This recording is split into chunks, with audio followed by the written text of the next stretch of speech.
Dans cette vidéo-ci, nous allons parler de la peur. C'est un sujet qui revient constamment dans le reconditionnement de la douleur, donc on va en parler souvent, mais on ne va pas parler de la peur primaire, on va parler de la peur secondaire, la peur de la peur.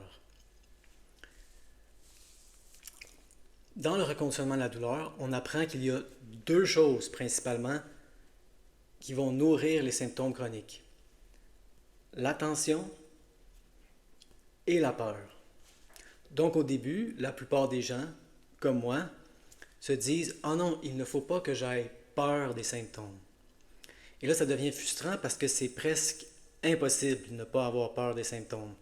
Et on se dit « Oh non, je ne suis pas capable de faire le reconditionnement de la douleur. J'ai peur des symptômes ». La peur en tant que telle n'est pas un problème.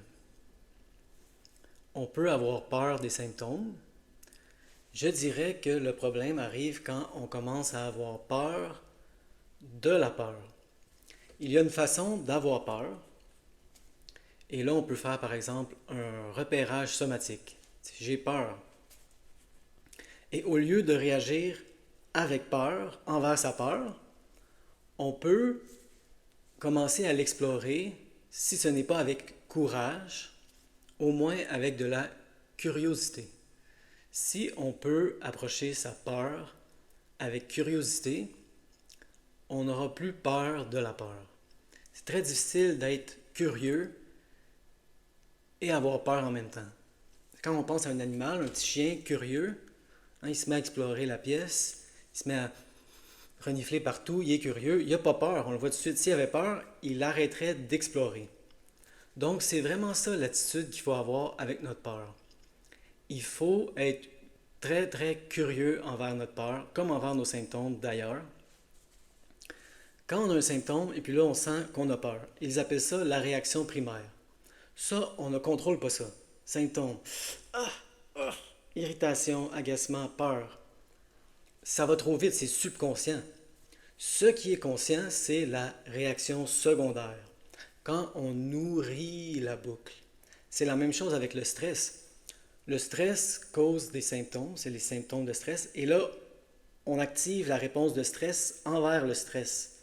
C'est le stress du stress du stress qui nous emmène dans la boucle, qui nous emmène dans la spirale descendante. C'est la même chose avec la peur. C'est la peur de la peur de la peur qui nous entraîne vers le fond. On peut arrêter la boucle. On peut avoir peur. Et là, de la même façon qu'on est curieux envers les symptômes, on devient curieux envers sa peur. Hein? J'ai peur. Là. On se ferme les yeux. On respire. On sent nos pieds sur le sol. Ça aide toujours, s'ancrer. On sent nos fesses sur la chaise. Et là, on se dit, j'ai peur. Comment je le sais que j'ai peur? Ah, mon cœur est serré. Il y a comme un point qui se serre autour de mon cœur dans ma poitrine. Mes intestins, on dirait, se tortillent.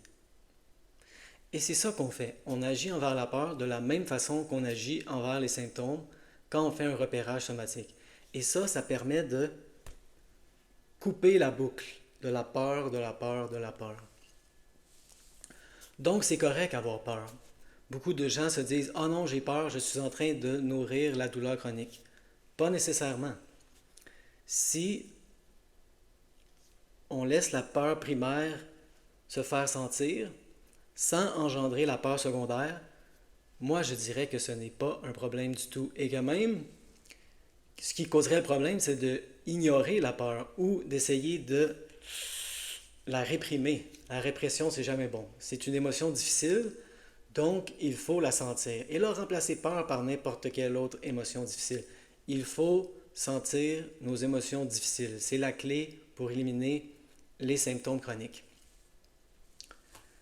Maintenant, une autre question à se poser avec la peur, c'est est-ce que la peur est en train de me paralyser?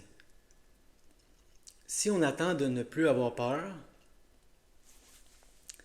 pour dire « Ah, ça y est, je ne porte plus attention aux symptômes chroniques, je n'en ai plus peur, donc j'arrête de nourrir la douleur chronique »,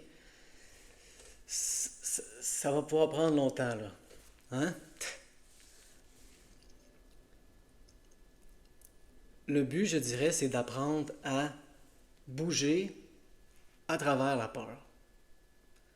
Si on a peur, par exemple, d'aller faire du jogging ou d'aller au gym, il y en a qui disent wow, wow, wow, jogging, gym, attends, là, moi j'ai peur de passer l'aspirateur chez nous. Peu importe c'est quoi, marcher 5 minutes dehors. La peur n'est pas le problème en tant que tel. La peur, c'est normal, il faut la sentir. Comme je l'ai dit dans une autre vidéo, pas toute la journée. On se donne des périodes pour sentir notre peur et là, on essaye de pivoter. Mais apprendre aussi le plus possible, quand elle ne veut pas s'en aller, à bouger à travers la peur. Si la peur ne nous paralyse pas, ça aussi, ça nous permet de ne pas entrer dans la boucle. La peur, de la peur, de la peur, de la peur, de la peur. Quand on agit à travers la peur, on n'entre pas dans la peur secondaire. Tout ce qu'on ressent, c'est la peur primaire.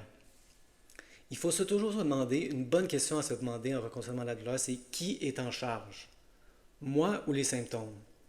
Il y a des amis qui nous invitent à faire une randonnée pédestre aujourd'hui. Ils nous appellent, on va faire une randonnée pédestre, veux-tu venir?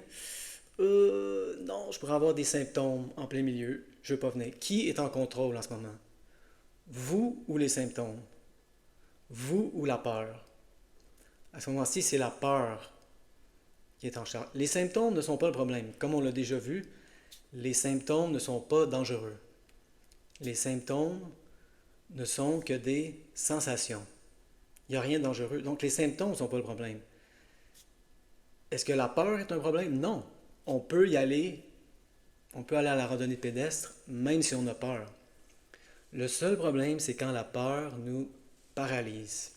Si on apprend à bouger à travers la peur, à la sentir, la peur n'est plus un problème et elle ne nourrit plus les symptômes chroniques.